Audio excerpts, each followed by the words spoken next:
কি ব্যাপার? আমার বাড়িতে পুলিশ, ঘটনা কি? কই ওসি সাহেব তো আমার কিছু কইলো না।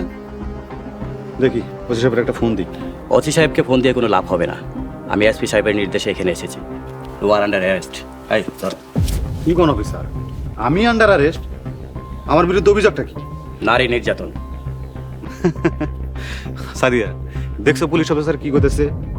আমি আমার প্রিয়তমা স্ত্রী ছাড়া অন্য কোনো মেয়ের এক হাতের কাছে যাই নাই। আমার বিরুদ্ধে মামলা করলো কোন বেটি? আমি করছি। মানে তুমি আমার বিরুদ্ধে মামলা করছো? সাদিয়া, গত 6 মাস আমি তোমার জন্য কি না করছি, আর তুমি আমার বিরুদ্ধে মামলা করলা? তুমি ঠিক আছো তো? স্যার, আমার যা বক্তব্য ছিল আমি কইয়া দিছি। থানায় যদি যাওয়ার দরকার হয় আমি যাব। ঠিক আছে, আজ তাহলে আসি। চেয়ারম্যান সাহেব আসি। আসসালামু আলাইকুম। ওয়ালাইকুম আসসালাম। আমার বিরুদ্ধে ষড়যন্ত্র না? চলো আমি দেখালাম, একটারও ছাড়বো না।